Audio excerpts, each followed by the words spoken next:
Live from a bunker in the heart of the Ozarks, a podcast that has a lot of pockets, but we use them all the time. It's Sif Pop. Welcome to Sif Pop Weekly, streaming live most weekends or available to download later in your podcast feed. Unless, of course, you're a patron. Patrons get perks. Patrons get those perks. Glorious purpose. I'm your host, Aaron Dicer. Sif Pop is his burden and his glorious purpose. It's Andrew Ormsby, ladies and gentlemen. If I would have known. No, you're good. It's perfect. Each week we'll chat about movies, television, and whatever else from the pop culture universe is on our minds. And please welcome our guest this week. What were we supposed to do? She's the only superhero person we know. It's Alice Generva McKelly. G'day. Good day to you as well. Is that okay? Is it okay for a non-Aussie to say good day, or is it offensive in some way? I don't want to, I mean, I wasn't aware that it was offensive, so I would say you're fine. I think it's okay. I'm just trying to be careful, Look, if you're really worried about offending, you can just say good day, good day, good day. That's right. You can just you can drop the apostrophe and put all the letters back in there. Exactly. Or hello. Or hello. Hello works as well. But I mean, is it offensive if I go, hey, y'all? Is that offensive Maybe too? a little bit. I don't think Americans get offended really when people do American accents. No, it's fun. Either you nail it or like, try again. But offended, no. No, probably not. It is Marvel Week here at Sif Pop, and we are and elsewhere as well. With the release of Black Widow. How many? 16 months later. 15 months after it was supposed to come out, something like that. More than a year. It is now in theaters, and it was supposed to come out before any of the TV shows. Right. Yeah. Right, and that's something we can talk about a little bit when we get there. So we're going to talk about Black Widow. We're also going to talk about the first season of Loki. Now, as you're hearing this, it is possible that you've already seen the finale of Loki. We have not. We are recording this about the first 5 episodes of the Loki season. And we did this same thing with Falcon and Winter Soldier, I believe. And I kind of liked it. I liked the idea of talking about going into the finale. How are we feeling? What are we thinking? Because, there's enough conversation that already happens about sticking the landing. How did it finish? That becomes a real big deal. But this way, I think we can really talk about in the midst of enjoying the show or not enjoying the show, kind of what our feelings are and kind of what we're thinking. We're going to do a best ever challenge, best ever titles of movies that have darkness in them, some sort of word that indicates darkness. And then, of course, we'll do our buried treasure as well. Everybody doing good? Everybody ready to do this? Talk Marvel? I'm so ready. I've been waiting so long for this. I do remember, Alice, when we started talking about you coming on more often, like monthly, you were like, Black Widow, put it on the calendar. I want to be there. Give me Black Widow. I want it. I have been waiting so long for a Black Widow movie. It's All right. not even funny. Like, I've been waiting for her to have her chance to shine. So I'm ready. I have many opinions and they're ready to be expressed. And All they right. will be today. All right. Well, let's just get right into it then. Let's talk about Black Widow. Natasha Romanoff, also known as Black Widow, confronts the darker parts of her ledger when a dangerous conspiracy with ties to her past arises.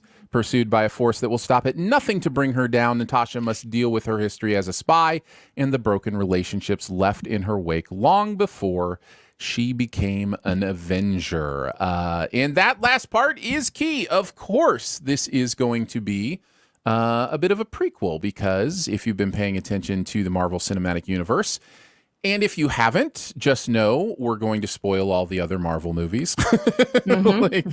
like it is kind of in that place where it's like, we just everything before this one is just kind of fair game. So just know that. But yeah, Black Widow is gone, and not just kind of dead. She's dead. Although, of course, in the Marvel universe, anything can happen with anything. But yeah, so she's back. We've got her, of course, played by Scarlett Johansson. You've got additions like Florence Pugh, Rachel Weisz, David Harbour coming in there as well. William Hurt showing up for a cup of coffee. What did you guys think? Did you like it, love it, dislike it, hate it, or it was just okay? Alice, you've been waiting so long. Now is the time. Okay, so I went in wanting to love this. I think I came out really liking it. Okay, fair enough. That's good to get the expectations in there. Andrew, what about you? I really liked it. I really did. Guys, I get to be the one who goes first. I loved this movie. I had so much fun. I think I will start here. I went in expecting a Marvel movie because it is a Marvel movie, and I came out going, that is almost more a spy movie than a Marvel movie. It is a really well done spy movie. There's some superpowers, like there's super soldier stuff, and there's some, there's some superpower kind of stuff going on here. But for the most part, this is just, spies who do incredible things kind of movie. So that's where I would start. I would also add that I think watching Scarlett Johansson be front and center is so great. It's about time. She's incredible. She's a great actor. I love what she does, and she's doing great work here. Adding to that somehow in her amazingness, Florence Pugh upstages her is She's incredible. I mean, Florence Can we start there? Can we just make this a Florence Pugh podcast? No, because I already started elsewhere, but we can continue there. Florence is somehow amongst, like I said, Scarlett doing amazing work, is the best thing about the movie. And she blew me away. She has some of the funniest stuff in the movie. She has some of the most emotional stuff in the movie. I think she ties the film together in so many ways. And she really is the connecting point between the Black Widow of the Avengers and the Black Widow of this universe we're living in for this movie. Like she is the piece that bridges those worlds for us.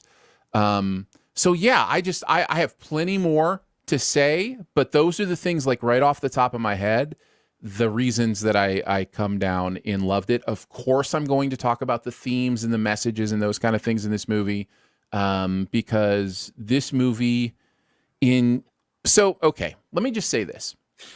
There is a moment in Endgame, right, where the women all team up on the battlefield and go after Thanos, right? There's this big girl power moment.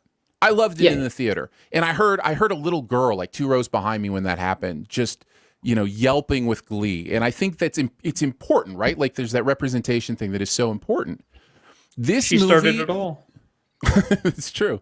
This movie is so much more specifically about issues dealing with, I was going to say femininity. That's not it at all. Issues dealing with just being a woman in the world, like being, and Alice, obviously I'm excited to hear you, kind of your insight on a lot of what this movie was saying, but it does it in a way that is so much less manufactured than that moment in Endgame. Everything in this movie feels like a seasoned metaphor, and it's also on the surface. Like they just did a really, really good job, I think, with a lot of the themes in this movie. Okay, I'm done. Somebody else can go. I loved it. I had a great time.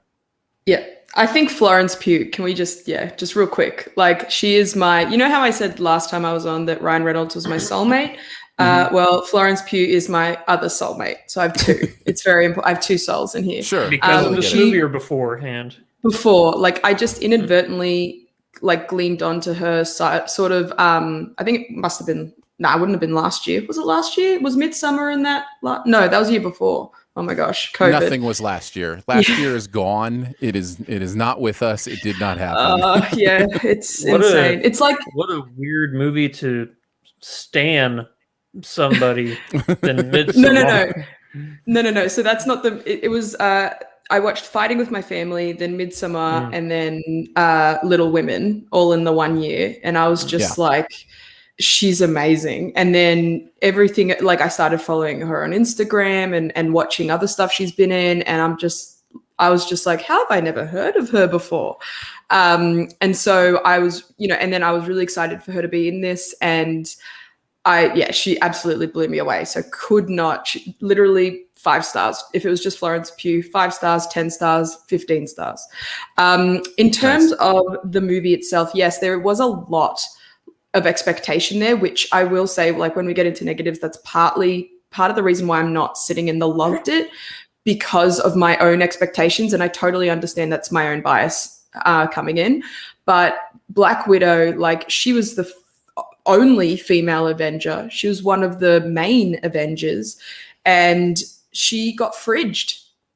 Inadvertently, she got fridged, and that really didn't sit well with me. Like, I think it was a really powerful moment in Endgame. I think that she did amazing, and I think I really loved the movie, but there was just a part of me that was like, oh, we're still there. We're still fridging women so that guys can be able to, achieve their purpose in the movie. And so I was like, oh, but there's another one coming out, so I'm okay. And so there was a lot of that sitting at me. But all that aside, and I'll get into it more in negatives, kind of how that ended up playing out. But I do want to say, I think besides Florence Pugh, I also think the rest of the cast were on the A game. Like David Harbour, Rachel Weisz, and Scarlett Johansson were just so fun to watch. David Harbour was really fun to watch, I have to say. So yeah, that was definitely a positive for me. Andrew, some thoughts, man? Yeah, totally agree with everything you guys said. Florence Pugh is easily the best part of the movie. The chemistry between our 4 leads is perfect. Love everything about it. And I agree with you, Aaron, that the fact that this is the best spy movie that the MCU has ever put out, and just a really good spy movie in general. Like, as I was watching, I'm like, is this Jason Bourne? What am I watching right now? It it had that, but better combat choreography than the shaky cam stuff you get from the Bourne franchise. I don't mean to jump into a negative Go for it. So soon, but it's one that I think a lot of people, if you're comic book fans, would want to know, and it has to deal with Taskmaster, and that is the fact that is Taskmaster ever named in this movie? No. Because I didn't even know that. Like, I think I heard in a review afterwards that the name Taskmaster, and I was like, I don't remember them saying that's who that was. But yeah, they do in the trailers. They name this individual. Do they? Interesting. Yeah, in the trailers they do, but they cut that dialogue from the movie. It's interesting. But anyway, if you're expecting the Taskmaster from the comics, it's not a spoiler because I think you should know. You are definitely not going to get the Taskmaster from the comics.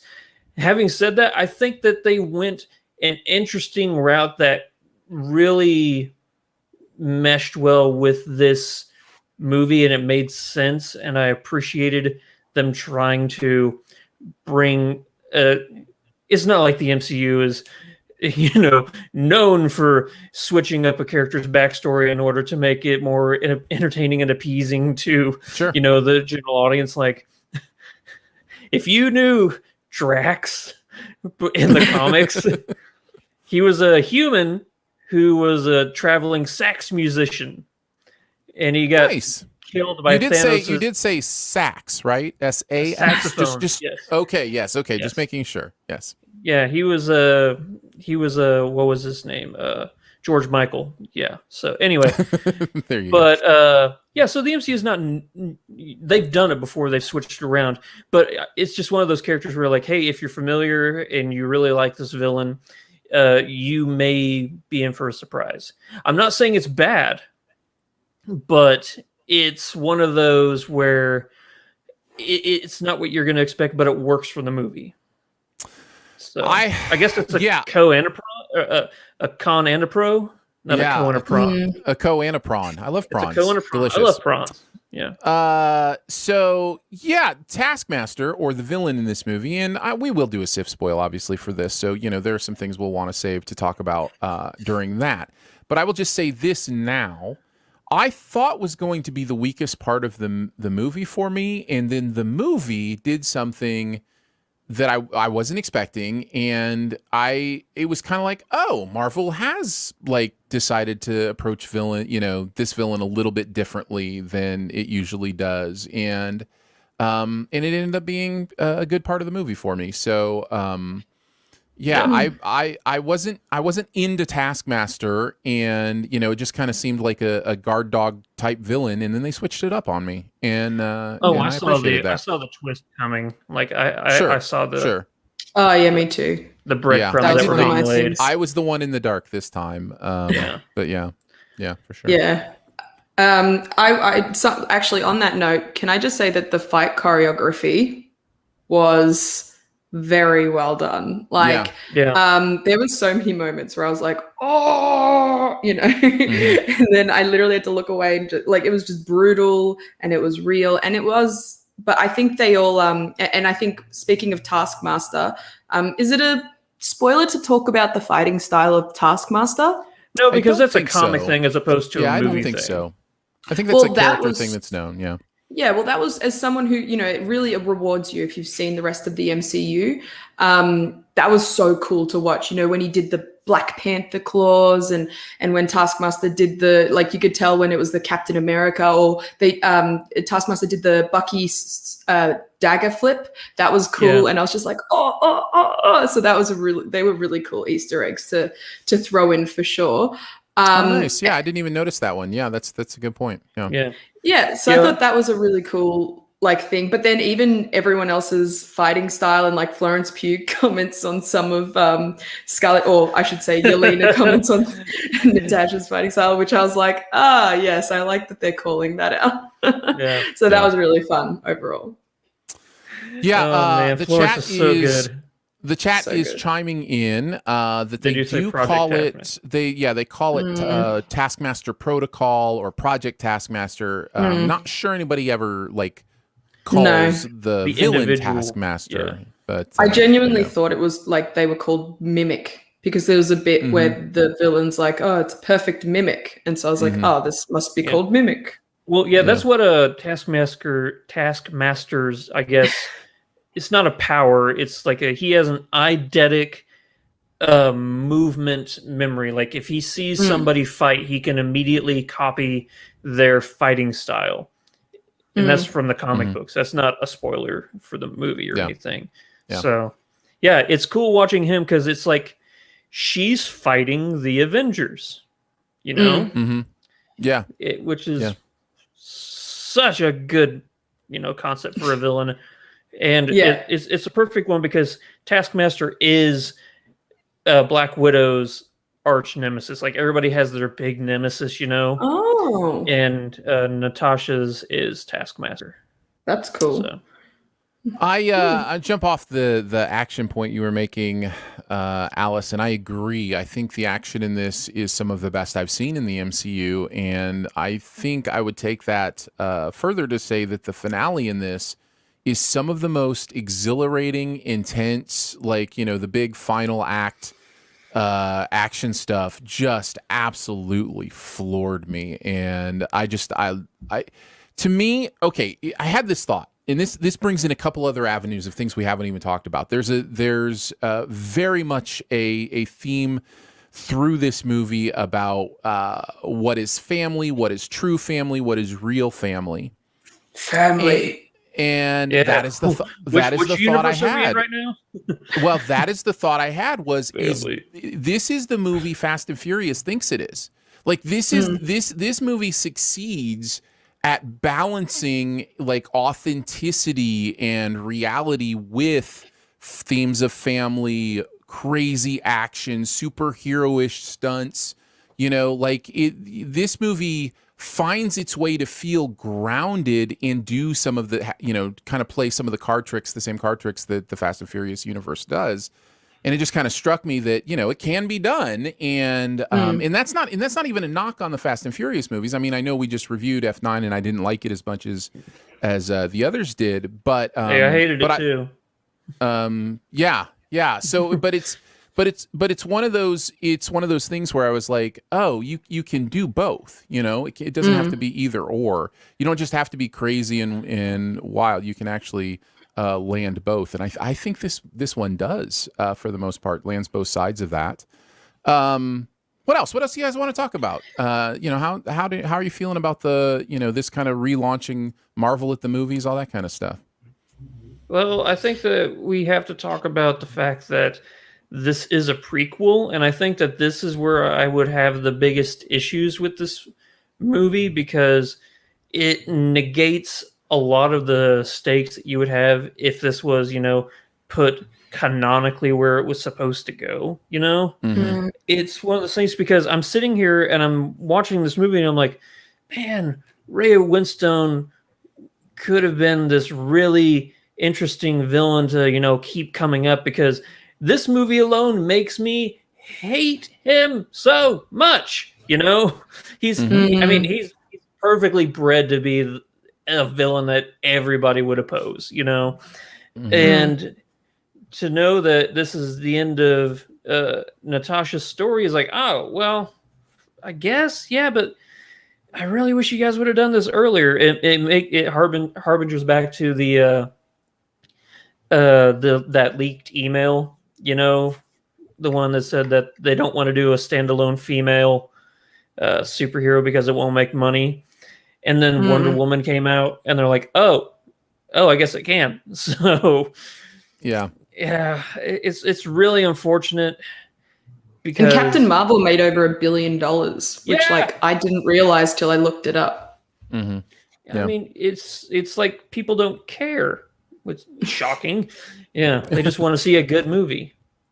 Yeah, but also, like, as a woman, we do make up 50% of the population, and it is nice every now and again to be like, oh, I can dress up as her, like, and just to see someone who is not just. And I think, to be honest, this is part of Black Widow. This is why I was excited for her to finally have her own movies, because when she was introduced, I do feel, in Iron Man 2, she had that, like, eye candy role that she was playing. Like, there's literally a point in Iron Man 2 where they call her a piece of meat, and you're just like, and you're just used to it. And so as she's developed through all the MCU, and you're just like, oh my gosh, she's like a real person. And then it culminates in this movie. It was a really big moment for female MCU fans, at least from my perspective.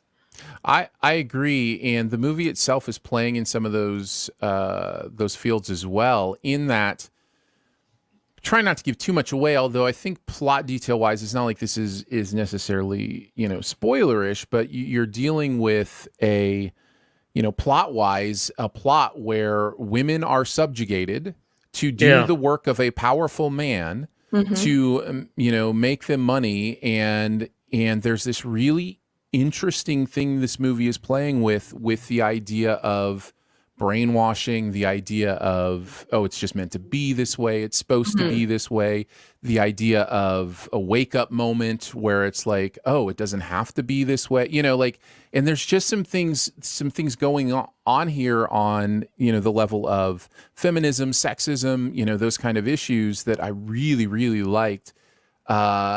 amongst them, just even some of the conversation. There's a moment where and this spoils just a tiny little moment, like almost. It's really funny, actually. One of the funniest moments in the movie where David Harbour's, does the old insensitive guy, is it your time of month joke? Yeah. And she comes back at him with some truth that is just hilarious, B, honest, and yes. Yes. The delivery is the hilarious. Delivery is hilarious. What it is, it's horrifying, but the delivery is really good. But she delivers it in a way that is, yes, there's meant to be an element of humor there. And I think that's one of the things that's so amazing about the balance of this movie. But that's what I was going to say. B, absolutely terrible. And C, talking about things that, when have you heard, talk of periods or hysterectomies or, in an MCU movie? Like, it's just this, like you said, at least half of the population is female. And there are just so many female things that just don't come up in movies just because it's usually men that make them, write them, act in them, talk about them. And this movie was not that. And this movie, I think, did a really good job at kind of, doing that, laying that stuff right, like I said, on the surface and metaphorically underneath as well with some of the plot. So I really enjoyed that. Jumping off that, like, I just have to say the lore and world building in this was amazing. Like, I want to see more. Like, I want to see, I'm trying to say this without spoiling it, but I want to see certain things that were teased in this movie explored more in future movies, because it's really interesting and I think it could really affect where the MCU goes. I'm thinking specifically there's a moment with a map where I was like, oh, how has this affected the yeah.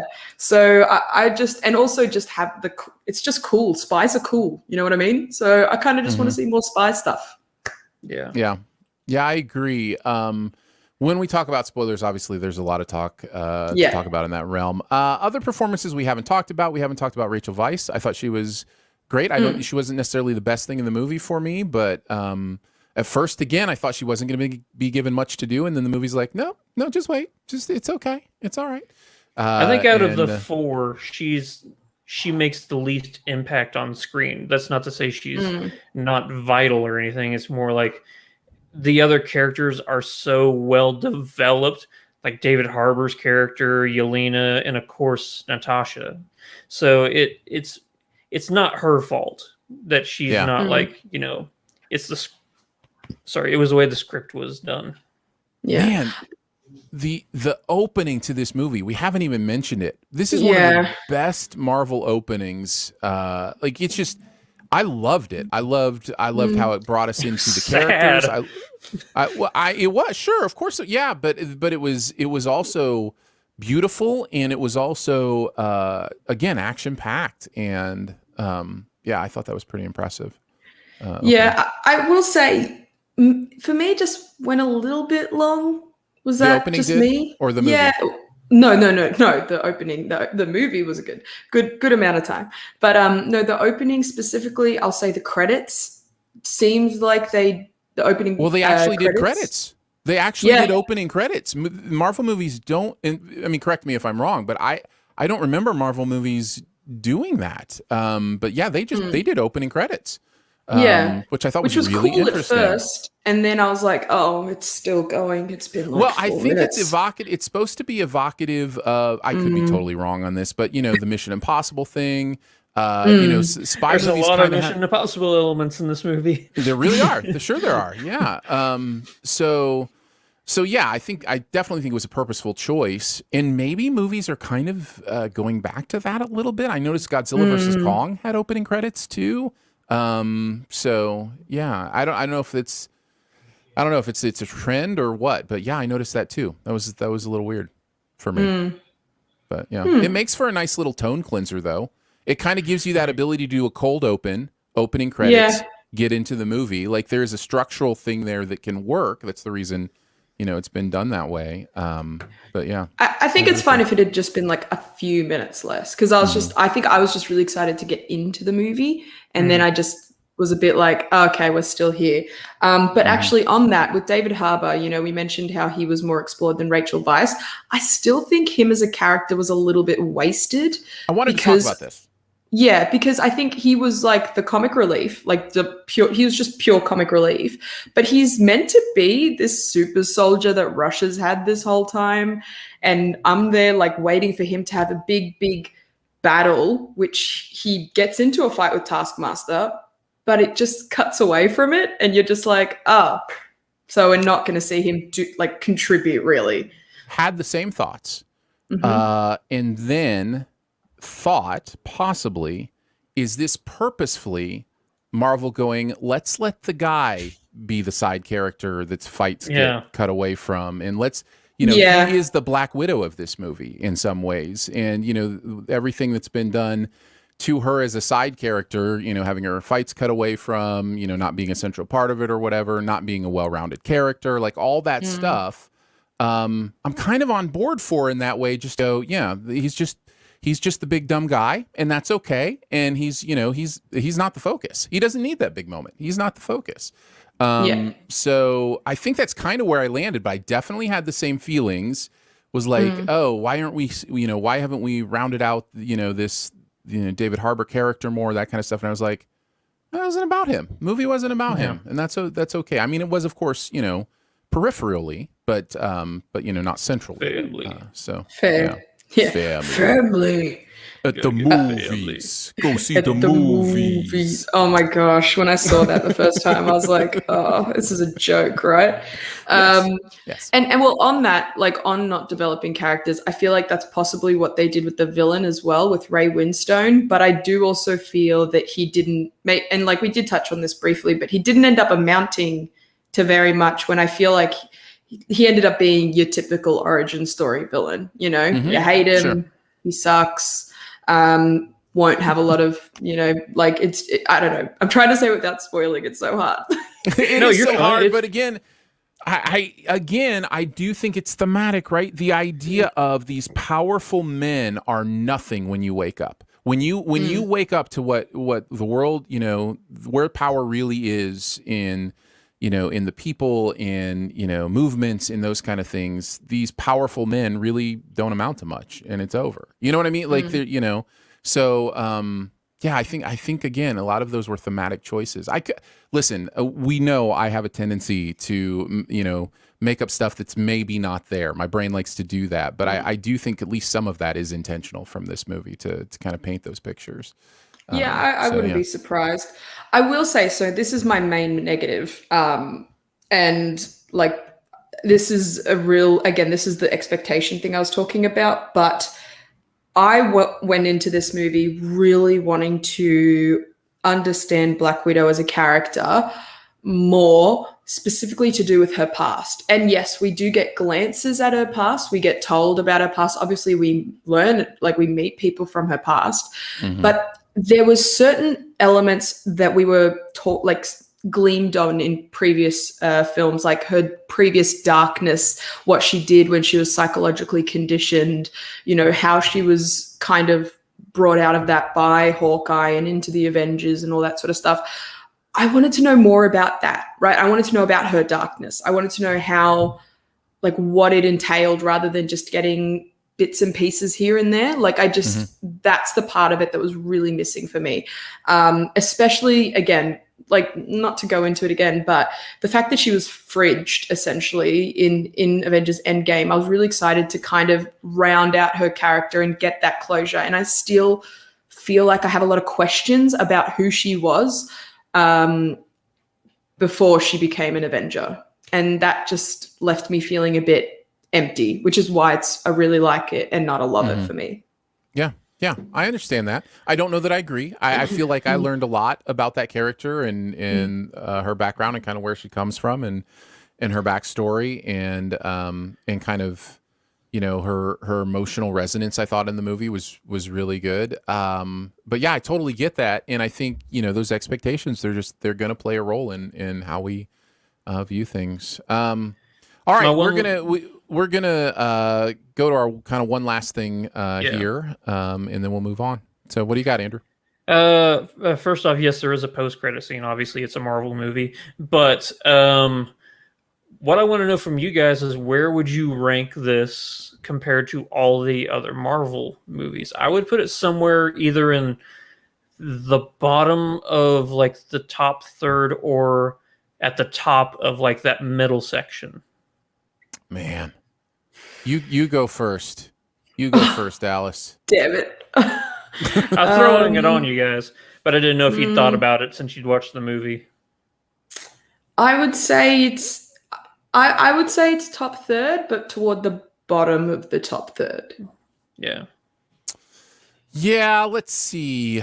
I pulled up my list the last time I updated it, which has been a while. So there's 24, so thirds would be an 8. So either the top 8, middle 8, bottom 8. Hey, just like Pixar. Yeah, I'd probably put it in like right on the border of that top and middle. Thirds. Somewhere around Doctor Strange, which is pretty good like considering how the high caliber of the MCU for a lot of people. Yeah, yeah, I'd put it in that Doctor Strange, Spider-Man: Homecoming, Guardians of the Galaxy Volume 2 range for me. So yeah, somewhere in there. Nice. Very nice indeed. All right, well, let's see. Did you have one last thing, Alice? I think we were just just that the director rep in Australia, Australian nice. woman, in fact. So I was very, very happy to see that. Very, very cool. My one last thing, I will address it more during the SIF spoil, but I will just say it is sure interesting to see how the chronology of these releases changed and some of the things that have happened between TV shows and movies. And it's interesting.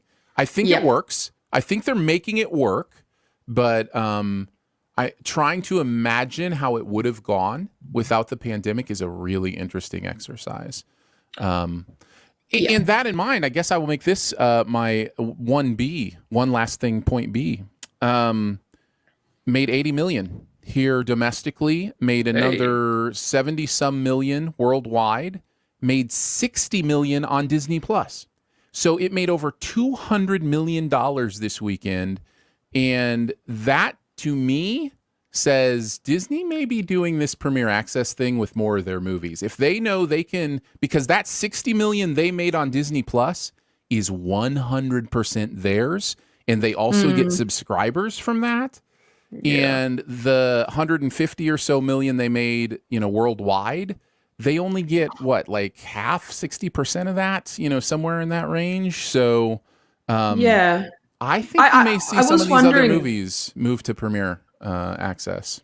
Yeah, I was wondering about that because I think the main thing with Premier Access for me that, like, in terms of how I think about how it affects new releases is that if you want to watch it again, you don't have to pay for it again. Right. So that money doesn't get, that what would be money doesn't get counted towards a film's overall box office return. And so I wonder how much that's actually affecting in terms of repeat viewings. Long-term viewing. Yeah. Yeah. It'll be interesting to see. Obviously, believe me, they'll crunch the numbers and they'll do what's going to make them the most money. Like, if you want to know if it worked or not, pay attention, because if they change Shang-Chi to Premier Access, it worked. Like that is the surefire way for because right now Shang-Chi is just announced for theaters. They haven't said that that's going to be Premier Access. Jungle Cruise is Premier Access and theaters, but they haven't said that for Shang-Chi yet. So it'll be interesting to see. Keep your eye on it, because day and date streaming is something a lot of people have been wanting for a long time, but it hasn't really made sense for companies. But I mean, if they know they can make that money, thanks, COVID. They will make that money. Yeah. All right, let's move on to the next one. Let's talk about Loki. After stealing the Tesseract during the events of Avengers Endgame, an alternate version of Loki is brought to the mysterious Time Variance Authority, a bureaucratic organization that exists outside of time and space and monitors the timeline. They give Loki a choice: face being erased from existence due to being a time variant, or help fix the timeline to stop a greater threat.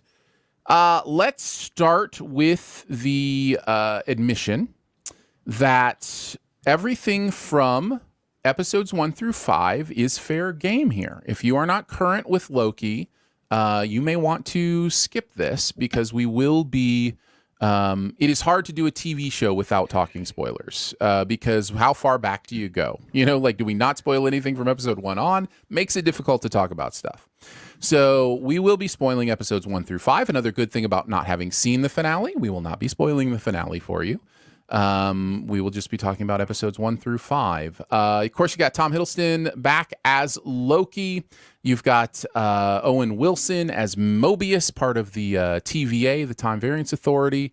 Gugu Mbatha Raw coming in as I forget what her character. I know her character's name is Ravonna. Ravonna. She's But a judge. Yeah, like a time judge kind of thing.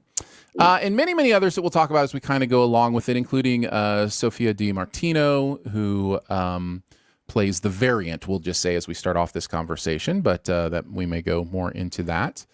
What did you guys think overall? Did you like it, love it, dislike it, hate it, or it is just okay? Andrew, you get to start this time. Loved it, or loving it, I guess. Yeah.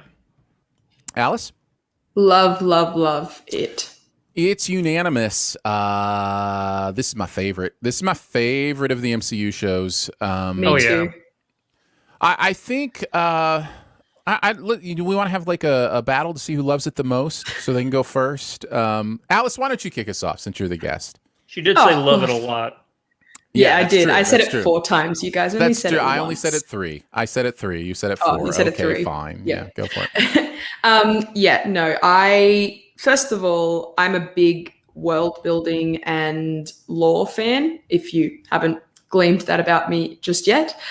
So I get really, really excited when these things, when a world building really happens in this cool way in which it's happening in Loki. Like the Time Variance Authority, and we did say we could go into kind of spoilers for the first 5 episodes, right? Okay, cool. Yep. The fact that in the very first episode, they're immediately like, oh, Infinity Stones, those things that have caused us pain for the last 10 years, like literal pain. Oh yeah, they're nothing in comparison. They're useless. Throw them away. Yeah. So that immediately set the tone for me. And it's just so, every episode is so cool. And more than the previous 2 episodes, I've desperately wanted the next episode after the finale, after finishing the previous one, especially last week, where I was just like, oh, no, I need to know. Give me more. I'm like an addict now. It's not good. What are you doing, Marvel? Al, you mentioned something that I think that a lot of people I see online have been questioning about the Infinity Stones that he finds in the first episode. Like, why didn't he grab one of those and use those, try and escape or anything?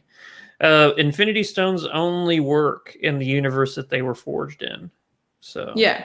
Well, he also did. He grabbed the Tesseract, and and Owen Wilson's like, "Did you try and use it?" And then he's like, "Yes, it didn't work." Yeah.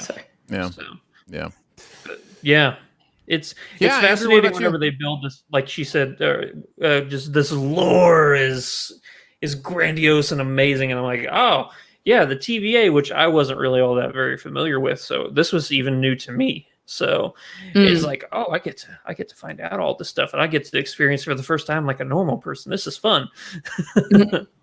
Yeah, I'm having a blast. There's, it's like, one part Doctor Who, one part Marvel movie. Like you look at the effects in this are just astonishing. There are so many shots each episode I would just hang on my wall. This show is so beautiful. Some of the color work that's going on here, some of the design work, like the design work even inside the TVA is really cool and interesting.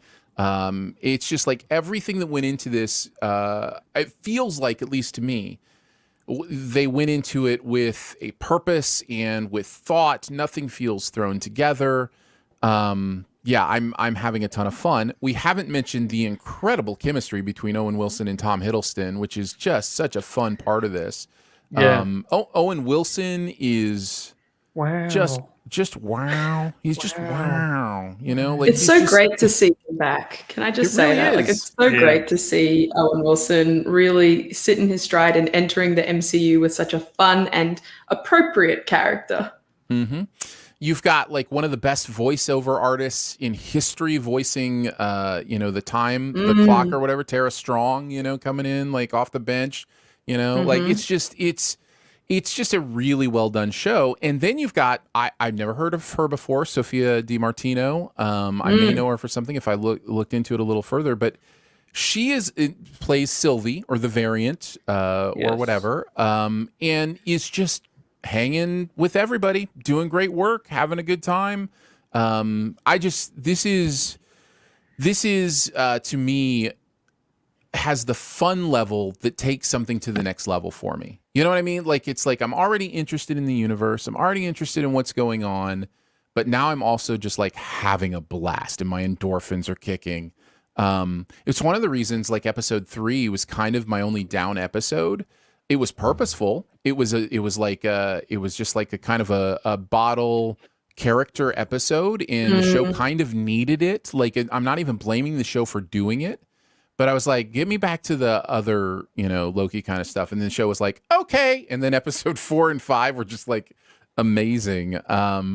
So yeah, I'm having a real great time with this. The one negative I would say, and it's not even really a negative, but the one thing I would say is it does feel like Marvel is throwing a lot of spaghetti at the wall, hoping we won't try to think it all through. Like there is an element of them going into multiple universes, multiple timelines, all that kind of stuff, where they're like, if we just throw enough of it in there, they'll stop trying to figure it out. And they're right, honestly. And that's actually a decent way to suspend your disbelief, is to just be like, it's too confusing, I don't want to think about it. But this show is like, it is kind of upping that ante on, multiple timelines, multiple realities, which by the way are two different things. And the show isn't necessarily distinguishing between those things. Because the second you start thinking about what are they resetting, what are they erasing? Are they resetting entire realities or timelines or parts of realities or parts of timelines? Like when they go back and kidnap her, they set the reset bomb and it just gets rid of her toys, right? Like the floor is still there, everything. It just looks like it gets rid of her toys. Well, that doesn't change any impact she had before that. Like, just like, think about it, Aaron. That's what I'm saying. That's what I'm saying. And look, Marvel, I get it. You're going to go this route, and so you kind of have to do this. We know this is where this is happening. These breadcrumbs have been laid from. They talked about a Nexus.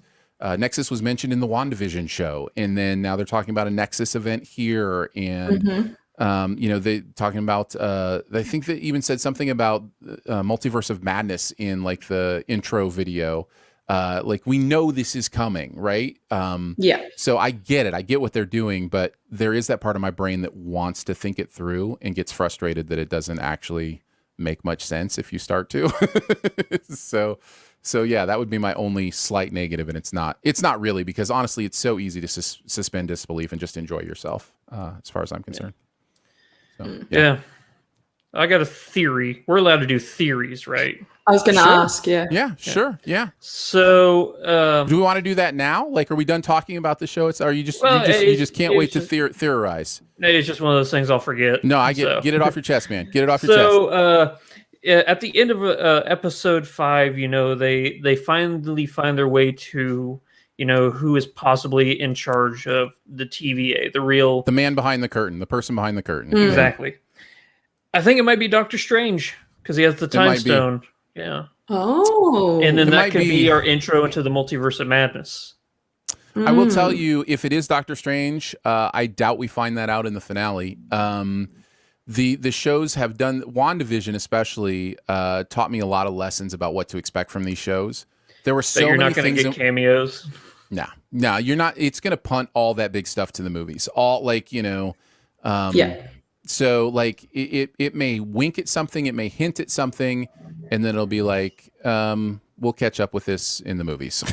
So like that's kind of one of the frustrating parts about these TV shows, is there's resolution that is punted, but I totally get it. It's not like I don't understand why they do that. But yeah, no, that's an interesting theory. Yeah. I have some theories as well. Yeah, go for it. Yeah. It is. Oh, let's do it. We'll just turn into a theory show. Let's do it. No more reviewing, Okay. just theorizing. So number one theory has to do with Lady Loki. I theorize that Sylvie is not Lady Loki. Mm-hmm. So, because upon doing some research, like when she was first introduced, there's a character in the Marvel comics called Sylvie, who's an enchantress, but she's not a Loki variant. She's someone who was given powers by a previous Loki, right? So my theory is that the child we see in that flashback is the actual Lady Loki, who was taken and ran away, but then realized very quickly that no matter where she went, she was going to be caught up by the TVA. So I think that Lady Loki found like a random child who was Sylvie and somehow transferred all of the Nexus power and some of her powers into Sylvie so that the TVA like started going after her instead, and now she's the one who managed to infiltrate the TVA and took over, and she's the one who's actually running everything in the house, and that's who we're going to see. Man, Alice, if you're going to be throwing, I'd be afraid if you ever like plan a heist. I'm afraid because it's gonna confuse the police and the investigators forever. Like, man, she's a genius. How's she coming up with all of these brilliant forethoughts and everything? Yeah, I like that. That's actually pretty interesting. That's great. And I have some thoughts, but it's very important. Chat wants you to know, Alice. And I guess I'll ask you before I spoil this for you. You planning on watching any football? Have you been watching football? Anything like that? No, but I did just read the comments, so you didn't spoil it for me. Okay, fair enough. Italy won the Euro, so there you go. I mean, that's just pride. That's pride Right, anyway, so that's good for me. But yeah. I think I did happen to see some stuff. I was already suspecting, as I think most people are, the Gugu and Botham Raw character of having a lot more to do with this, being in cahoots, with some sort of big bad, that kind of thing. And then I saw some speculation about her actual last name was finally like said or something in episode 5, and it is a character from the comics that has like a relationship with one of the big bads or something. So like there's some stuff that could be going on here. I tend not to try to absorb that stuff because I just kind of want to experience it. But is it Mephisto? I don't. Yeah, that's the big thing. My main thing with it introducing, like, because I've seen other theories that like it's General Kang or some big major villain from the comics. Yeah, like it's going to be the next Thanos. My major issue with that being the result is that I feel that they've built it up, and this could be a slight negative of the show, but it's like a pre-negative. They've built it up a lot as to like, who is this person, right? And if you're introducing someone completely new that we've never seen before, never been touched on before, it's not going to have that impact. So you're just going to be like, it's going to be like, ooh, it's Kang the Conqueror. And yeah, if you're a Marvel Comics fan, you're going to be like, whoa. But like for, us noobs, I'm just going to be like, oh, it's a dude. And then I'll go and research him later and be like, oh, that's cool. But I feel like, I mean, that's how I felt about Thanos. I was about to say, Thanos didn't have Thanos started? People were like, who is that blue guy at the end? But it was a post-credit post-credit scene. I was going to say that wasn't a major plot reveal of the actual movie. That was a post-credit scene that teased it. But this is like they have built up to it for 5 episodes, and the last episode ended. You'd think where the next scene is going to be the reveal. And also in WandaVision too. At the end of WandaVision, they teased that there was somebody stronger.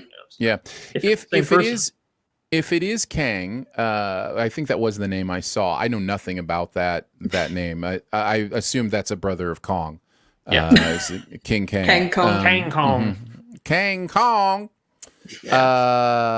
If it is, my guess, knowing these shows, would be that what is revealed behind the curtain is Ravonna, and that she will be the final battle.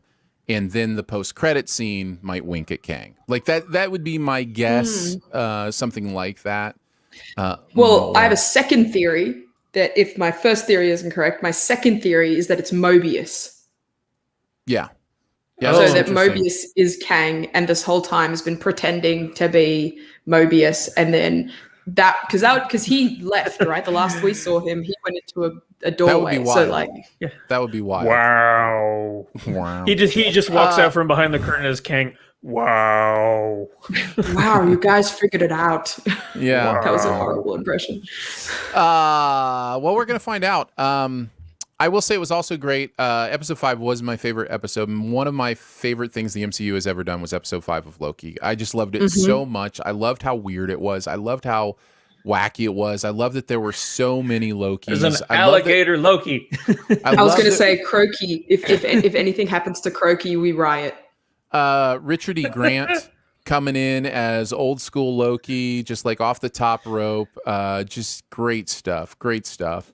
Oh, that scene with him and he's like showing off the true power of a Loki, and both Sylvie and Loki realize, like, I guess this is what we're truly capable of. You know, it makes you think, oh, maybe that there's something that we still yet don't know about Loki as a character, and that there's more for us to discover. I really like that. Yeah. And then I will mention this because I'm me. And I have to. The way this show is dealing with self-work and therapy and the idea of understanding yourself and making peace with yourself and changing yourself, like the idea of self-change and changing the definition of who you think you are, is really, really smart. You know, there are things parading as humor and fun and conversations that underneath are really serious, like actualization techniques and really serious ideas of, you know, how do you find a way to love yourself? Like that whole idea of whether she is a Loki or not, he thinks she is, and they think she is. You know, the idea of through this woman, he's learning about himself and that he is lovable and that he won't always be alone, that he could be loved, you know, and that starts with loving himself it's really interesting, beautiful stuff going on underneath here as well, that I'm just always amazed at and always impressed with what they're doing. And I guess that leads me to my final question. Would you date your opposite gender self? I was going to say, I feel like a big thing with this show has been this weird, like, kind of relationship happening where I can almost sense every audience member being like, don't kiss. But, like, I can feel the tension and the chemistry, but, like, don't kiss because that's weird. Like, it's just so many things happening at one point. There are many avenues this conversation could go in. Let's just keep it with, I think there's absolutely a world where you have to learn to love yourself, you know, and that's, you know, it doesn't have to be, but not it doesn't that have way. to be a literal, you know, actual other entity that is you. But see, this is the problem with them having this as a character, because then it does invite these conversations. Like, I was like, if they end up getting together and they have a kid, is that kid Loki? Or, like, what does that mean? And it just, you know, listen, is it incest if it's yourself, or is it like? No, it's just what is it called with worms? Worms do that. Worms have babies with themselves. Yeah. Is it asexual? Maybe it is asexual. No, asexual means non-sexual, I believe. But yeah. Self-sexual. That's something else. But yes. No, worms definitely reproduce with themselves. So what you're saying is Loki's a worm. That's what I'm saying. Listen, if we didn't know that, he's been called worse already. He's been called worse. That's and can I say, you know, we said that cameos don't happen in the shows, but Lady Sif, they brought her back for a loop. Yeah, I did like that. That's true. Because there was a very small Thor cameo as well in that last episode. I don't know if you guys saw it. Yeah, there's a bit where it's going underground, like into the Loki hideout, and you see a tiny Thor in a jar, like banging against the glass. Frog Thor. I'll have to rewatch that. Yeah, and there's the Loki chopper, and like, I saw a lot of this. No, that was the Thanos chopper. Or the Thanos chopper. That's what I meant. Yeah. Which that's what he killed Drax with. Well, there you go. So it all comes full circle in this podcast too. We're loving it. We're excited to see the final episode. Maybe we'll do a brief final thoughts in our members show next week. Speaking of which, let's thank our Sif Pop members. You guys are amazing. We love you. This week we talked about, is there ever a possibility of Marvel burnout? Will you ever get tired of all the Marvel content that's coming out? Not going to give you our answers. The answers may surprise you. You'll have to listen to the show to find out. If you are a Sif Pop member, that shall be waiting for you in your own personal podcast feed, one that has all the episodes, all the bonus episodes, and no commercials. And you can find out all the information about that and other levels of support at the Patreon, patreon.com/SiftPop. Thank you for your support. We appreciate it, and we love doing those bonus episodes for you guys. So check that out there. It should be available soon. All right, let's get into our best ever challenge, best ever movie titles with a word that indicates darkness in them. Now, this category is begging for loopholes. So if you need to use a veto, feel free. But it's kind of fun to kind of think of these. I tried to include in my top 5 like several different kinds of words. In fact, I think I have 4 different words in my top 5 that indicate some sort of darkness. So not me. I've got one that might be a loophole. All right. I have one that's my first. You know what? I'll start when this is my closest to a loophole. I actually have a replacement if this is vetoed. Is it Saving Private Ryan? It is not Saving Private Ryan. Alice is like, I don't get that joke. I was like, Tom Hanks? No, we were okay. So I'm gonna give her some backstory on this, just so she knows the caliber of shenanigans that you try and pull whenever it comes to best ever challenges. Hey, listen, I got a lot of backup on this one, so I feel perfectly fine. So the challenge was best movie with a female character's name in the title. And he chose Saving Private Ryan because technically there are women named Ryan. That is I mean, true. you can say Ryan that is a about female any name, any except for like Richard. Listen, a lot of Ryans contact me and said, "Thank you for sticking up for us." Ryan is. I don't believe you. I think you're full of crap right now. Ryan is a non-gender specific name, much like Aaron is. Aaron is, has both male and female versions. I've never met a female Aaron. I've never heard of a female Aaron. Actually, there's a lot of, here in the U.S. It's ERIN as opposed to AARON. Oh, that's Aaron. You just said a different name. It's a different name. That's like saying that Alice and Alex are the same name. What, Aaron and Aaron? Aaron. That's Aaron. Yeah. No, it's Aaron and then it's Aaron. It's not my fault. Aaron? In the U.S., they're pronounced the exact same. That was beautiful. I loved that so much. That was one of my favorite things. Anyhow, I've never lived that down, nor should I. I knew what I was getting into when I picked that. Isn't that caliber? Hopefully not. No, it's not that bad. It's not that bad. Although it is, it'll probably get vetoed. I went with Moonrise Kingdom at number 5 and went with Moonrise as the dark word. I'm fine. I'm fine. All right, we'll count it then. Moonrise Kingdom is my number 5. Because if the moon's... Well, I guess technically the moon could be out during the day, but you got it. Anyhow, all right, fair enough. I got no qualms. I love this Wes Anderson movie. It was really the first Wes Anderson movie other than the Fantastic Mr. Fox. Fantastic Mr. Fox. Thank you. It was really the first Wes Anderson movie other than that I came away from my first time just loving. And since then there've been others. I've enjoyed his later career more than his earlier career, in fact. But I love the kids in this. I love just the sweetness of the plot of this. I love the quirkiness of it, which you're always going to have with Wes Anderson. Yeah, I really enjoyed Moonrise Kingdom. So that's my number 5. Nice. Andrew, what do you got at number 5? Number 5, I am going to go with The Ghost and the Darkness. You know me, love this movie. It's great, based on a true story about lions that killed over 100 workers in Africa. It is, the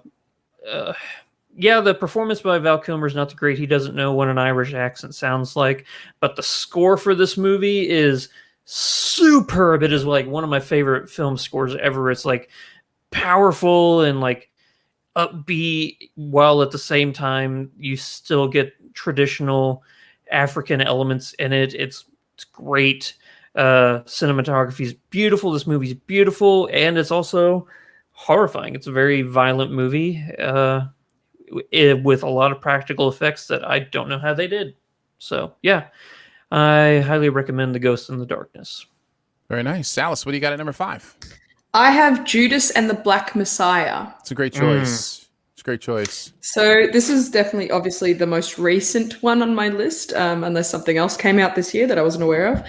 But I went in kind of being like, oh yeah, this is going to be an Oscars, film, but I really liked Daniel Kaluuya, so I was like, all right, let's go. And the acting, that's all I have to say. The acting was just, it made the little actor in me so happy.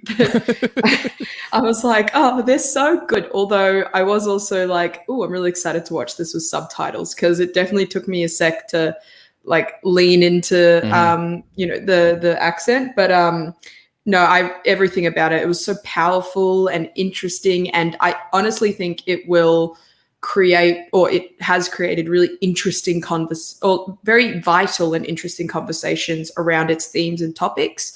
But also, it's what I really like is that it is a movie surrounding an issue and an important historical event that I had no idea about, first of all. But it's done in a way that it's just it's a great movie. And when you do both of those, like, you've got me. So yeah, loved it. It is one of 2 Oscar contenders from this latest Oscars that would fit this category. I had them both in my honorable mentions. I won't mention the other one in case somebody has it in their top 5. I'll mention it later. All right, that brings us back to me. My number 4 might get trumped. This is where I have Black Panther. I forgot about Black Panther. An entire Marvel episode. Oh, how did that happen? Well, you can tell us where you would have had it if you had remembered. But I had it at number 4. And from here, actually all 5 in my top 5, because Moonrise Kingdom is in my top 200 of all time that I do each year. So Black Panther is just such a phenomenal film. It is top-notch Marvel in many ways. It is Marvel ascending to something else. They are becoming even more than themselves with this movie. So, I love Black Panther. I think it's great. I think the performances are amazing. Does it have issues? Yeah, of course it does. But man, what a great movie. Andrew, what do you got? Killmonger is right up there with Thanos, like, for the best Marvel villain ever. Yeah, I agree. I agree. Yeah. What do you got at number 4? Me? I got Zero Dark 30. Also my honorable mentions. Me too. What a phenomenal movie. I'm not going to spoil the ending for any of those who don't know. No, Jessica Chastain kills it in this movie. She carries the entire movie on her shoulders, really. And the weight of the character is like, you can see that as this like time progresses, like she still has that determination and steadfastness that, she has to find Bin Laden. And you can see it weighing on her and taking its toll on her throughout the entire movie. And then by the end of the movie, she's just bawling because it's over. It's such a great performance. That last 30 minutes of the movie, even though we all know how it ends, is so compelling and like white knuckling. It's great. Yep. Alice, your number 4. Yeah, well, I would have had Black Panther here had I remembered it existed, but instead I have Star Trek Into Darkness. I had that in my honorable mentions as well. Yeah, too. First of all, I'm a big Benedict Cumberbatch fan. In fact, I can prove it because for those of you watching the video, that's me and Benedict Cumberbatch. So I met him, and I've been a huge fan since Sherlock. And so when he was going to be in the Star Trek movie, I was like, oh my God. And then he ended up being really, really good. I'm also not. So my partner, Toby, he is a huge old Star Trek fan, like Star Trek Next Generation. So he's not the biggest fan of this, but I am. It's the big argument in our house, new Trek versus old Trek. But it is just so good. The action's so great. I really love him as Khan. I really love the way the story progresses. And I just always know I'm going to have a good time when I watch it. So, yeah. There you go. Star Trek. I am with you, Alice. I really like Star Trek Into Darkness. I think that it's a really good movie. A lot of people don't like it. I like it just as much as the first of this new iteration of Star Trek movies. I think they're both great. Third one, not so much. Me too. Yeah. You showed your picture with Benedict Cumberbatch. I feel like I should pull up my interview of Florence Pugh, since we were talking Black Widow today. Because that's what I was thinking when we were talking about how awesome she was. Like, because I interviewed her on the awards carpet, on the blue carpet at the Critics' Choice Awards, and she was just like the sweetest. Like, she was amazing. So, isn't it nice when the people you love are nice? Yes, it is. It is very nice. Well, this is the hand that shook Steven Tyler's whenever I was in China at the Epcot Center. Go. You're supposed to relate that to the topic at hand somehow. Let's see. Steven Tyler probably. Steven Tyler. There's probably some Aerosmith song in one of those Marvel movies somewhere. Yeah, probably. Yeah. All right. So I think that moves us on to our number threes. Is that correct? My number 3 is Men in Black. Honorable mentions. Yep. I was just thinking the other day that if you didn't live through the Will Smith supernova moment, like, it's hard to explain how much he took over pop culture for 3 or 4 years. It was from Independence Day on, like, it was a solid 3 or 4 years of just like, this is the most charismatic human being I've ever seen on screen. Like, it was a lot of fun, and Men in Black was right in that run, and he and Tommy Lee Jones are so good in it, and it'll always have a soft spot in my heart. It's crazy the chemistry between them works so well, because not only the characters are so different, but if you were to tell me that there are two actors who would have good chemistry, these two would be like the bottom. Like, they are so different from one another, but they make it work because they are so absolutely themselves. Yeah. Yep. It's great. Yep. Let's see. Me, number 3. Andrew, what do you get your number 3? You might trump it, but Black Hawk Down. No, that was going to be my replacement number 5. That was going to be my number 5 replacement. So there you go. Well, you did wrong. It should have been higher. Anyway, Black Hawk Down. This is one of those movies, forgetting how powerful and emotional and amazing it is. It's one of those movies where you go back and you watch it and you're like, oh, they're in this?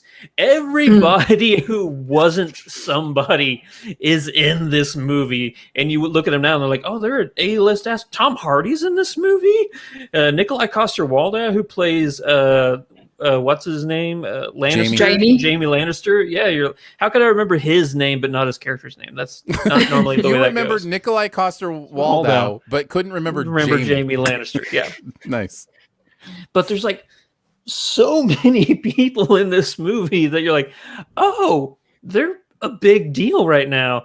And it's fun that way to see those people. But getting back to the movie in and of itself is one of the most profound war dramas ever, because especially in the United States, we get a lot of, when our war dramas are for heroic battles or, something that we won.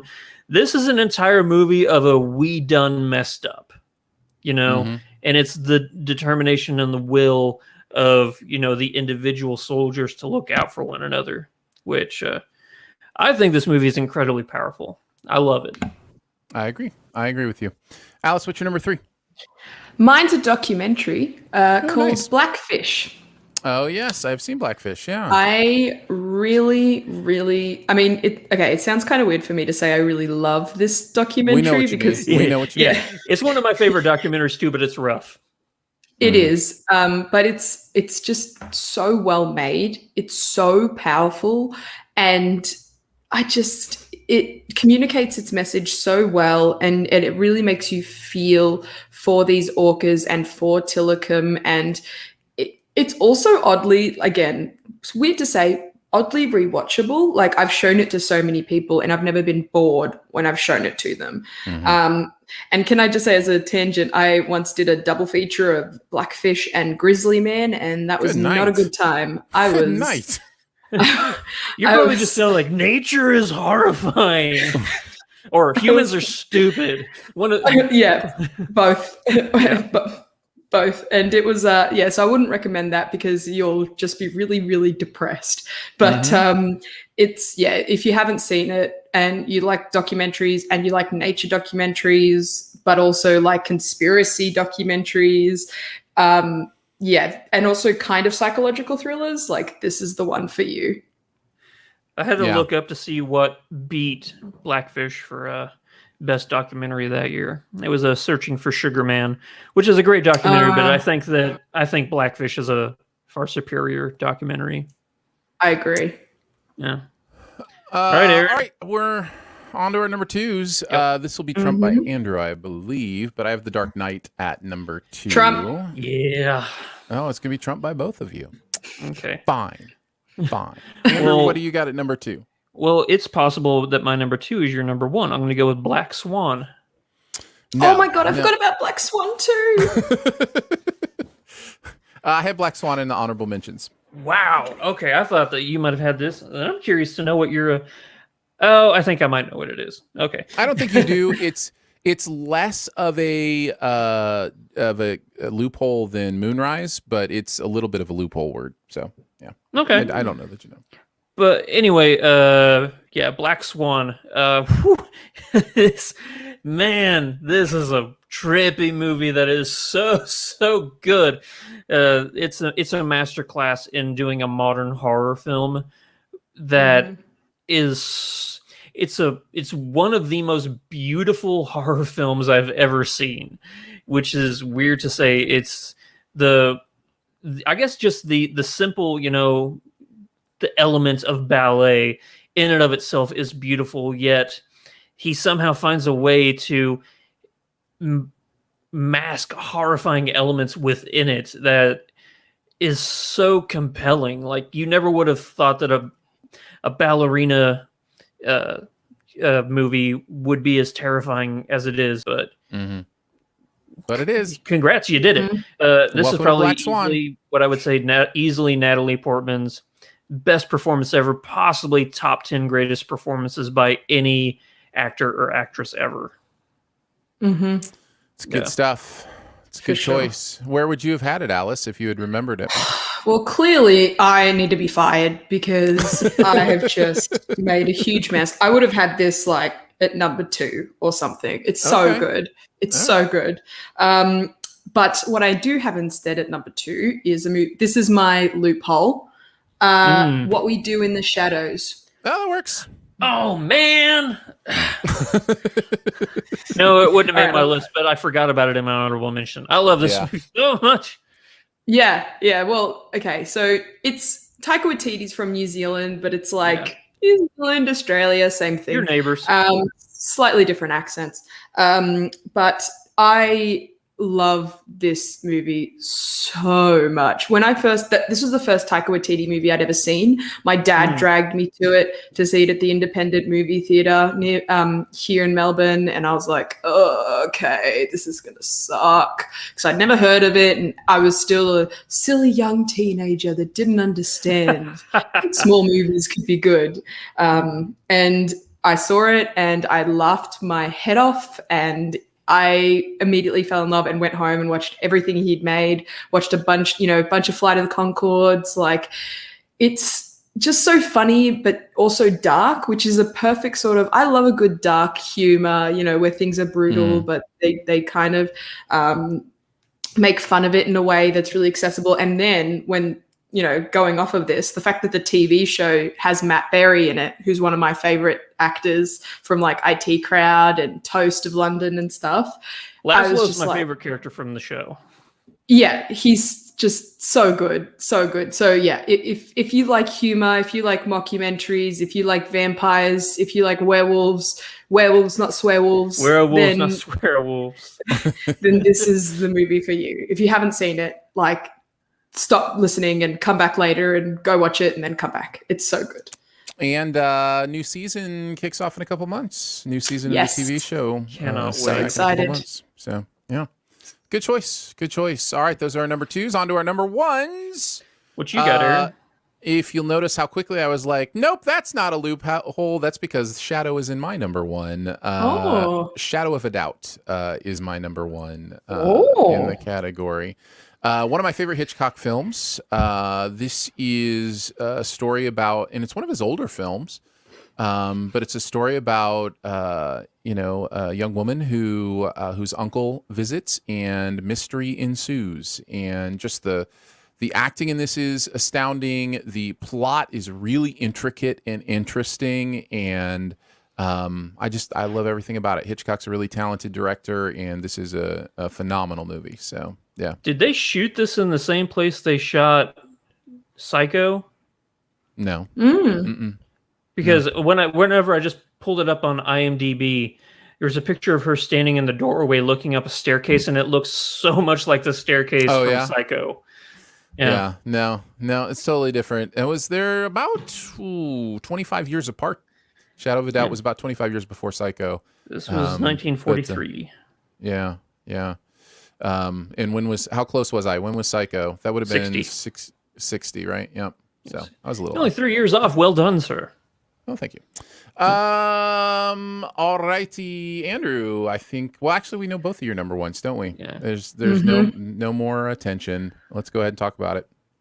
Why Dark so Knight. serious? Wow, I'm gonna let. serious. Wow. What if they cast Owen Wilson as the Joker? Do you want to know how I got these scars? I'm gonna let. I've gushed on this movie like so many times in this podcast. I want to hear what Alice has to say. Yeah, Alice.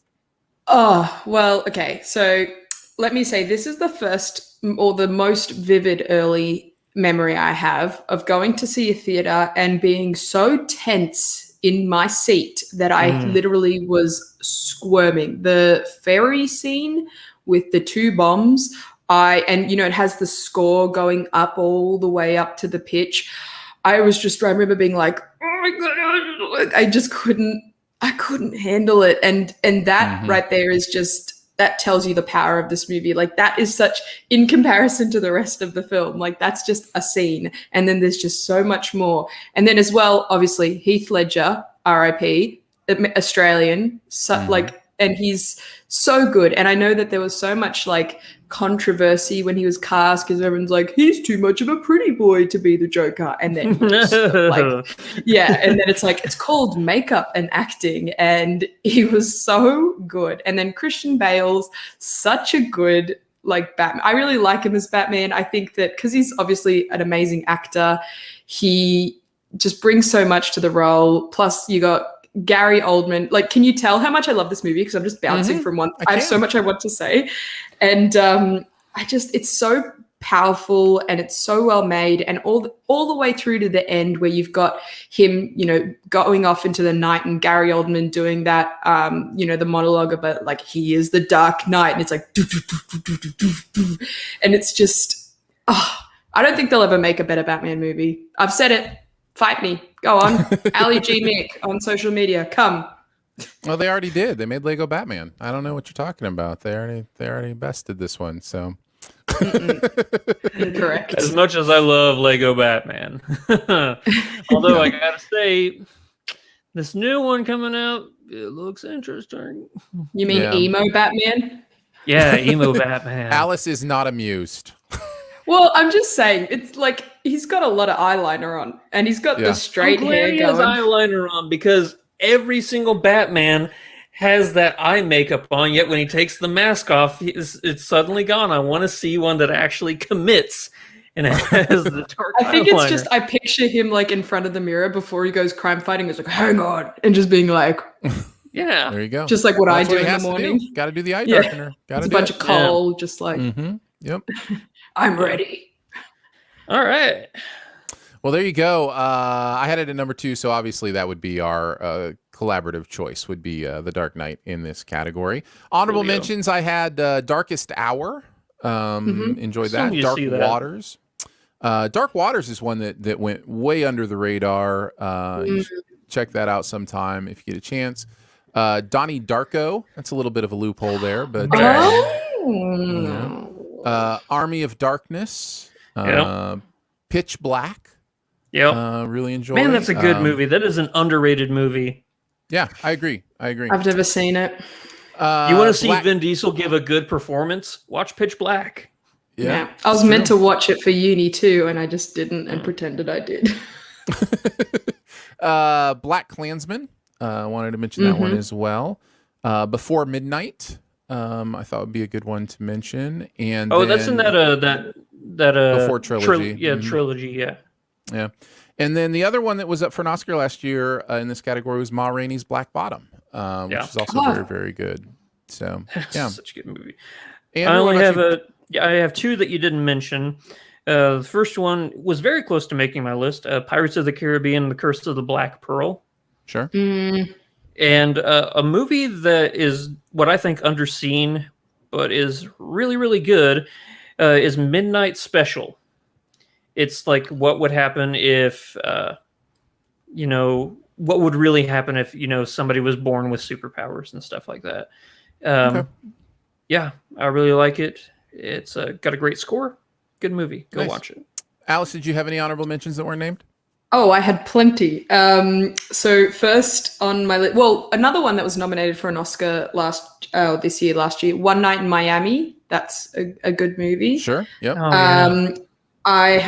So there's this movie called Night and Fog. I don't know if you guys know about it. It's like a 37-minute kind of documentary about the Holocaust and stuff. If you did a film degree, you've seen it. I guarantee you have. It's like one of the first films you're made to see. It's very, very powerful. 37 minutes. Nocturnal Animals. I quite enjoyed it. I didn't really like that movie, but yeah. Really? I loved it.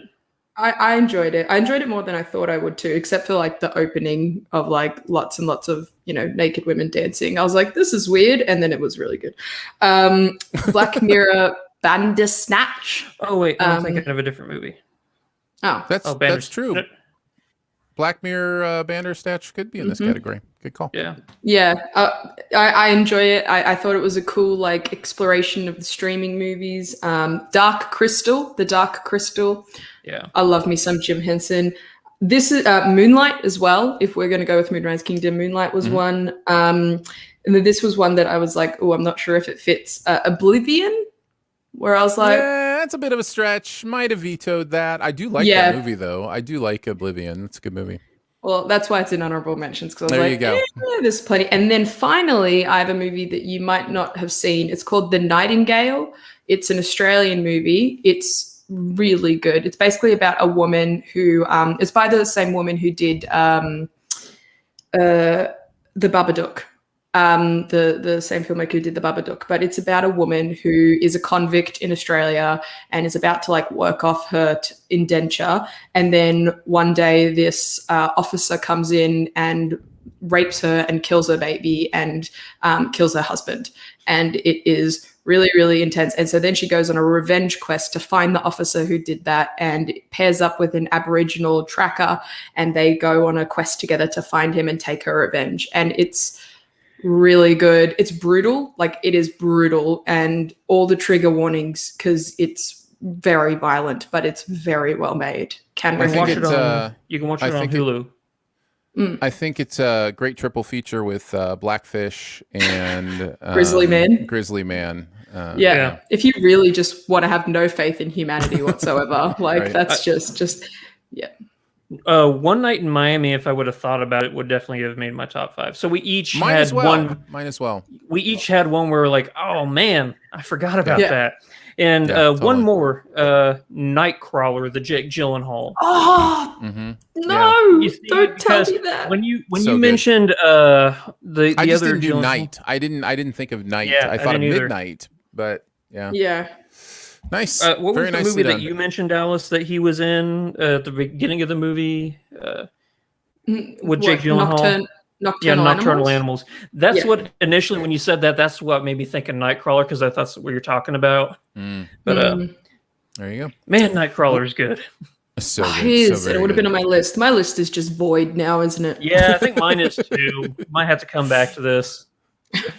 Let's move on to the buried treasure for the week. Andrew, you're going to kick us off. What's that one thing in any area of pop culture you want to make sure people know about this week? I have got a selfish little thing I want to promote. Selfish promotion. Okay. A little log rolling. Yeah, exactly. I uploaded a video to YouTube, everybody. Ooh. Hey! I know. Nicely done. Yeah. If you remember a couple weeks ago, I was talking about how I bought a 100-year-old vise, like a woodworker's vise, and said I was going to restore it. Well, I documented the entire process of, from going from a giant rusted piece of 100-year-old metal to something that looks like it's an art piece. I put a lot of heart and work into making this thing look good. I think I did a good job. And yeah, it's up on my Flick Freaks YouTube channel. So yeah, you can check it out there. Very nice indeed. Check that out at Flick Freaks. I'm going to talk about a movie from 1973 that I'd never seen before, but I watched Serpico for the first time. This is Al Pacino, one of his earlier movies, and this is based on the true story of Frank Serpico, who was a policeman in New York City who brought to light a lot of corruption that was going on in the police force. And I really enjoyed this. I had really no clue what I was kind of getting. I mean, I had a little bit of a clue about crime and that kind of stuff, but because you're a criminal. Because I'm a criminal. But it was nice to go back to early Pacino and just see, like, a lot of those things you love about him are there, but it's also, he's playing a different kind of character and it's very understated. And, he has kind of gotten tagged with a lot of over the top acting, in his later career. I get that. I understand that. He's so talented though. And you can just see it in this movie. And then I was also impressed with the true life kind of stuff of it as well. Doing the research afterwards about Frank Serpico and kind of what he went through. It is pure early 70s cinema. It is definitely, from a time. So take that for what it's worth in all the good ways and bad ways. But yeah, Serpico, I wanted to mention that I enjoyed it quite a bit. So, Andrew, have you seen Serpico? Oh, yeah. Okay. Yeah. You didn't like it as much as I did, I take it. No, I really do like it a lot. Oh, okay. No, yeah.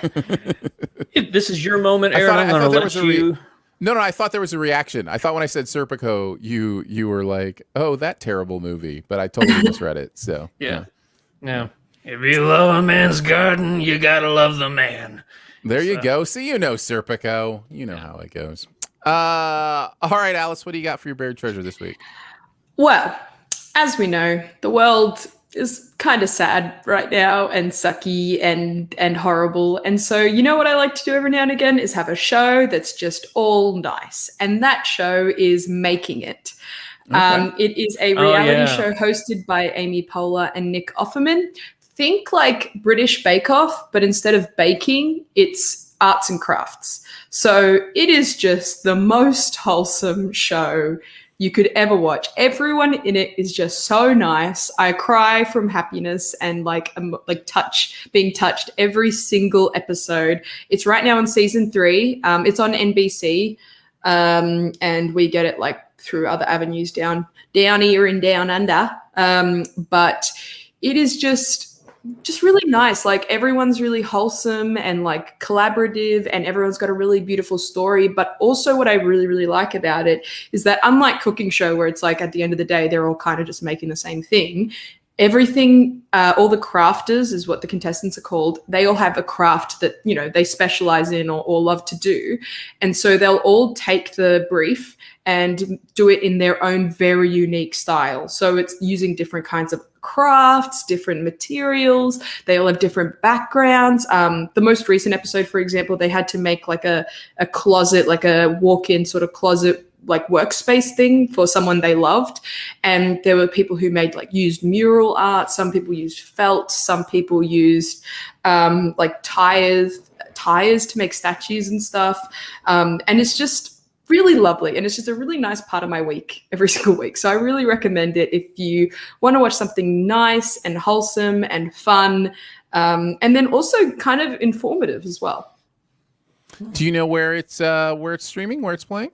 Well, it's an NBC show, so I'd assume like you can watch it on NBC, or is it Peacock, the streaming thing for NBC? I believe it is on Peacock and on Hulu. And Hulu, there you go. Yeah. As well. So you can check out Andrew's new video on the Flick Freaks YouTube. Serpico is available for digital rental if you want to check that out. And Making It is available streaming on Hulu or Peacock. Hey, Alice, and I got airing some on good news NBC. for you. Yes. You recommended a show last time you were here. Did you watch it? Yeah, I did.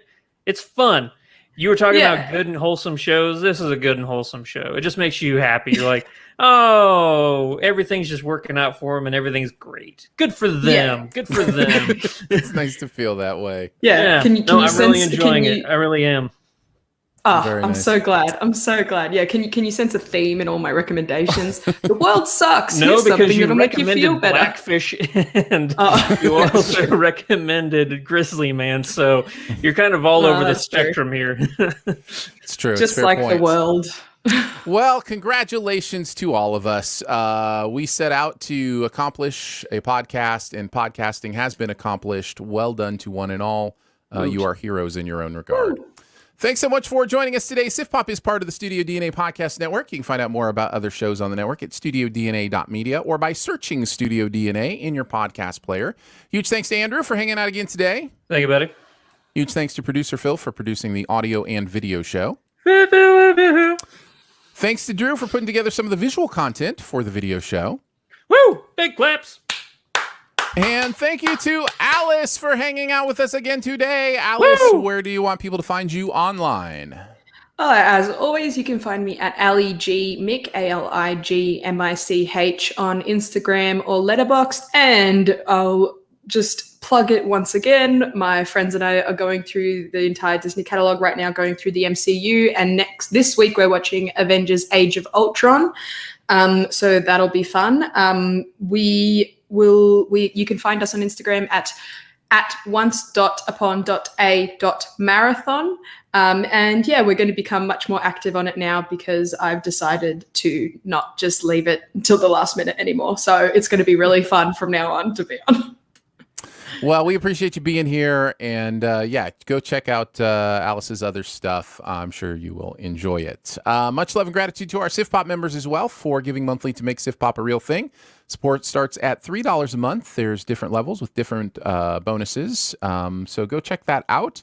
You can get the bonus episode as well as a monthly hangout, all sorts of fun stuff at patreon.com/siftpop. Lots of ways to connect with us. You can comment, rate, or leave a review at Apple Podcasts or email us feedback@siftpop.com. And finally, if you're having a good time, your movie-loving friends will probably like the show too, so make sure you let them know about it and that listing is much easier than ever fully trusting a Loki. We will be back next week with Space Jam and Escape Room Tournament of Champions. So a couple sequels I gotta coming watch out in the next week. Escape Room now, don't I? Yeah, you do. Yeah, you do. Right. Homework. We'll see you then. Bye. Thank you, video audience. We're going to let you go. We've got some spoilers to correct, and it's Monday morning where Alice is, and she's got to get out the door probably pretty soon. So we want to kind of get on that. But thank you for hanging out with us. So we'll catch you next week. Thanks, guys.